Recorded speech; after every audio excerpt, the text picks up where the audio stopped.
What's up, everyone? Welcome back to another episode of Kevin Pro Legs TV. And boy, do I got one for you. This one is a saga. Whew. All right, I'm going to try to make minimal comments and just get through this whole thing. So here we go. Wyatt died unexpectedly, and that's how I discovered she was cheating. My name is Sebastian. I am 39 years old. I've been with my wife for 16 years. 16 absolutely magical years. We met right after college. Both first-year teachers at Eagle High School. I was in the math department and she was in the English department. Total cliches, I know. A bunch of us early career teachers used to go out almost every Friday night. Those were good times. I wouldn't mind reliving. Both Flora, that's what I call her, and I made a great friends with some of our coworkers, including a best friend for each of us.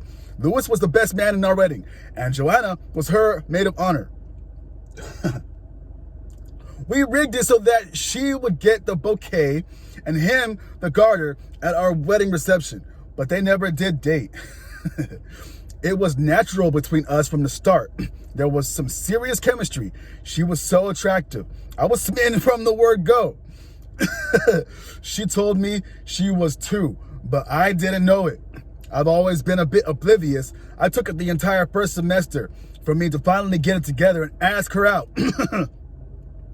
Her response, you had one more week, then I was asking you out in front of everyone. Okay, so she's a go-getter. Anyway, almost 2 years to the day after that, we got married on a beach in Puerto Rico. It was a small wedding, just family and best friends. We came back and had an amazing party with all of our teacher friends.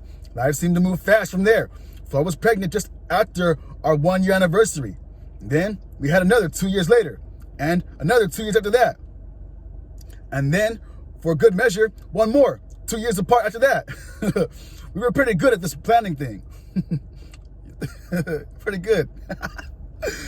Our kids have turned out great, each so different, yet the same. It's weird saying that, but it's true. Rachel is our oldest at 13. Our only boy, Wyatt, is 11. Julia turns 9 in 2 days, and Hannah is 7. They just all seem to excel at everything they do. Rachel and Wyatt are so athletic. Julia is creative, and Hannah is just the funniest, sweet little girl on the planet. Our family vacations, mostly camping trips, won't be the same anymore. Our 16 years together have been just the best time of my life, and she was always so involved and extroverted. I became more of a homebody over time. She coached the cheer team forever. I still went out some with her, but she kept busy with school events, coaching, and the kids' activities. I swear I married Superwoman. Though, despite our differences, we never let the spark die. We had date nights, an active bedroom, and never went to bed or woke up without kisses. My favorite thing was holding her hand. I can't believe this is all over, that we will never be harbor party of 6 again. This is kind of why I'm writing all this. I wanted to have a good moment, recall the past memories, and try to remember that I was happy. 2 days ago, Flora died. Brain aneurysm. Just was on the treadmill at the gym when suddenly she went down. That was it. She was gone, taken from us in a flash. The kids are being stronger than they should ever have to need to be. Kids are resilient. I'm doing my best to keep it together in front of them. Our parents are helping, but are grieving too. Everyone loved Flora. Louis and Joanna have been over a lot checking in on us. I just cannot believe this happened. How do I go on? I know I have to for my children. I just can't picture my life without her. I do not exaggerate when I say this is the worst pain imaginable. Hopefully it lessens with time. I'm crying myself to sleep each night because I try to keep the breakdowns and sadness to a minimum so as to not trigger my children. They really need me now, and I have to be the strong one and support them. I need to get through the funeral, and then we can start rebuilding our life. Anyway, that's it. No need for advice. I just want to pour this out, get this out my chest. And then we get into the next part. Ugh. Here we go. I'm Sebastian, and I'm 39, and I lost my wife, Flora, at 39, a few days ago. Her funeral was yesterday, and I did not attend.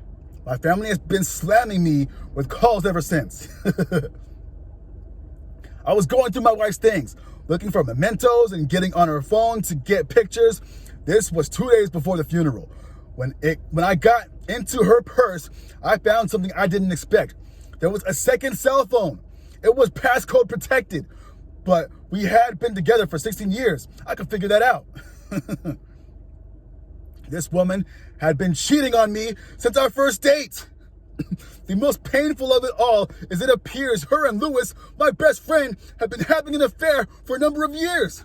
I don't even know how long it has been going on. I'm sure there is a lot that I don't know at this point. She had this phone for 3.5 years. A lot of it was on Telegram, and some of those messages dated back to 2016. I have screenshots saved, downloaded just about a dozen and dozens of messages, pics, videos, files, just everything. I can't believe what I saw. Holy, I am so betrayed. That's why I didn't attend the funeral. After I got into the phone, I couldn't handle much. I took my kids to my parents' house and just told them I needed some alone time to think and process. They understood and were fine with that. I stayed up almost all night reading Telegram messages. There wasn't just Lewis. She had active conversations with 2 other men as well, and archived conversations with 7 others. The thing is, there could be any number of conversations that have been deleted over the years. When I no-showed getting ready for the funeral, I started getting calls. I texted only my dad back and said, I am fine. I am not going to hurt myself, so you do not have to worry, but I am not coming today. The funeral came and went. I just couldn't do it. I could not stand there and say or hear how great of a woman she was. She wasn't. She was a liar and cheater. When I no-showed, I started getting a lot of phone calls. My dad even stopped to by my house. I left the door locked and played like I wasn't home. He didn't try to come in or anything and eventually left. It was a few hours after that, I got a text from Lewis. Hey, bud, I didn't see you at the funeral. Just checking on you. We can grab a beer and just chill if you need to let out some steam. I finally responded to a text. How about you go fuck yourself and that traitorous cunt? Don't ever contact me again. Do you not message me back and I assume he knows the cat is out of the bag? No, he did not message me back and I assume he knows the cat is out of the bag. I just don't know how I'm going to overcome this. You think you know someone, you think they know you, you think you've built a life, then you find out all was bullshit and you can't even take your anger out on them. Okay, and then we go to part 3. Jesus. Okay. Whew. I decided to go full nuclear. Fuck her, fuck her reputation, fuck Lewis, fuck Joanna, fuck everybody. Man, bro's crashing out. Anyway, they all treated me like I was a joke. All these years, lying to my face, betraying me in every way. All the time. At the time of my last posting, I had only gone through the Telegram messages. The second phone of hers had email accounts dating back to before we were dating. It had texts between her and Joanna. It had Reddit accounts I didn't know about. This chick has been facilitating her cheating since day one. I still remember the time Flora said she was going to lunch with Joanna, only for Joanna to show up at the house to drop something off. Sneaky chick can't think on her feet because she totally sold me on her lies. Faking that she forgot they were meeting and needed to hustle over to the cafe. How could I be so naive? I figured out through all of this that Lewis and her began having sex days before I asked her out and never stopped. They have been having an affair for 16 years right under my nose. That would explain why he didn't get with the other chick.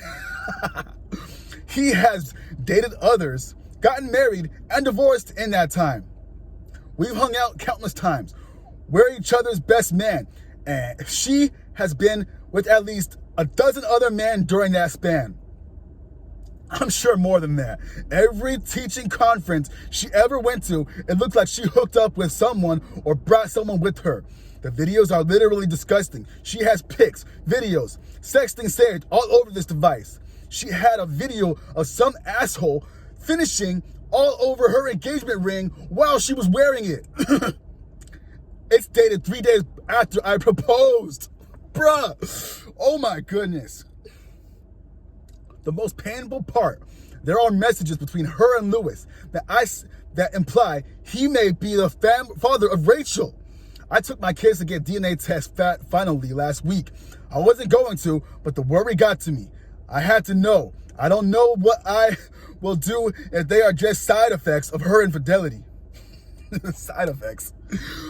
They aren't happy with me anyway. Neither is my family. They don't think I should have gone nuclear. What good does it do now, they said. Fuck that. Everyone should know what kind of woman she really was. I'm not protecting her image, listening to people say how wonderful of a person she was. She wasn't. She was just a conniving HOWRE. I want this video to get flagged in the future, so I'm gonna have to limit what I say now. I posted everywhere. I put together hundreds of texts, messages, pics that were censored, video recording, everything I could into one big file. Then I posted it all. I posted it on all of her socials and all of Flora's. I tagged everyone I could, Louis and Joanna for sure, even highlighted parts for everyone. A few other co-workers or friends who banged her as well. I didn't want anyone to feel left out. Family, friends, I even tagged a school page that has me on administrative leave for the time being. It also appears there's quite an investigation going on now. Firings are on the horizon as it looks like school grounds may have been used at times. What the heck? I don't give a fuck what happens in this place. I'm leaving. I already made up my mind. I'm not staying in Eagle. I'm going to go far, far away from here. At least I got the bitch's life insurance money. Once I get the DNA results back, I'm out. Whew. Okay, let's go into part 4. Holy moly. If you're still here with me at this point, thank you. This is crazy. All right. Nobody gets it. I, Sebastian, 40 male. Wow, how long has this been going on? Anyway, found out last year after she died that my wife Flora had been cheating on me for our entire relationship. She wasn't just having an affair with one other guy. She wasn't cheating because of all the problems in our marriage. There weren't any. She was cheating because she could. She was a cake eater. She roped me in, got me to fall for her. I was a good dad and reliable, safe, supportive guy she could come home to every day. Over the years, she worked me over to treating her like a queen. For that, I got to find out that she used every opportunity possible to fuck other guys. They got all the crazy stuff she never wanted to do with me. We had an active sex life, but it was all lovemaking. Even if I asked, she always said she preferred to feel close to me. Okay, this just keeps getting better and better. Keep that in mind, y'all. There's people that are like that. They like to get they like to get dogged out by Chad and the other people, but they like that safe option. Granted, I don't want to be treating my wife like a whore. But hey, if I find out that she wants those things done to her, hey, I'm gonna give it to her. But it's kind of hard to separate those actions. Anyway, continuing on. How someone can do all that she did, I will never understand. She is the most awful, disgusting, deceitful person I've ever met. I feel no remorse about showing the world exactly who she was. My only wish is that she was still alive to face it. Although I probably wouldn't even know still if she hadn't died. That's what hurts too. I don't get to confront her. I don't get to make her face her lies. Yes, I did blow up the lives of a lot of people, notably my ex-best friend Louis, but it just feels so unfinished. She has ruined so many lives. 3 people were fired from the school. I don't even know how many divorces and separations are happening. I know 2 friends of mine are now in divorce proceedings. Just the ultimate selfish bee. What she has done to me, Hannah, and her kids, though, is by far the worst. I got all the DNA tests back shortly after my last posting. Only Hannah is my child. Rachel and Julia had the same father. Louis, I was able to find the evidence that he did know this. It kind of explains why he always seems so much more supportive and interested in them than Wyatt or Hannah. Thanks to ancestry testing kits, we also figured out that Wyatt is the son of an assistant principal that worked at our school for 2 years before moving on to a different district. I made sure to post all the messages between him and Flora, along with the test results to his Facebook and his wife's Facebook. Good for you. This is what has everyone up my ass at the moment. I honestly don't know what they all want from me. Rachel, from me. Rachel, Wyatt, and Julie are not my kids. They are just 3 constant reminders that my dead wife was a deranged sociopath. I moved to Santa Fe, New Mexico with Hannah. I did not bring the other 3 with me. I care about their well-being and hold them at no fault, but I do not love them anymore. They should have been raised by their own fathers. The parents have decided to take them in. No, my parents have decided to take them in. Because of this, I have gone no contact with my family. I only deal with them in regards to the legal matters at hand. I had immediately cut off my dead wife's side of the family the first time they brought up the concept of forgiveness. I will never forgive. Good for you. I hope you never forgive. But maybe you should, just to have some peace in your heart. Anyway, continuing on. I am in the legal process of disowning Flora's 3 children. Whew. My parents did accept guardianship of them immediately, and I have been paying child support. However, since I have clear evidence of who the biological fathers are, I have filed to end my child support of the 3 children. My lawyer thinks I have a very good chance of pulling this off. I hope so. I hope so. I am also searching for legal grounds in which to file suit against these 2 men in an effort to recoup some of the financial burden I have been under for the last 14 years. Since moving to Santa Fe, I have changed careers. I'm now working as a loan officer, which not surprisingly pays quite a bit better than being a teacher.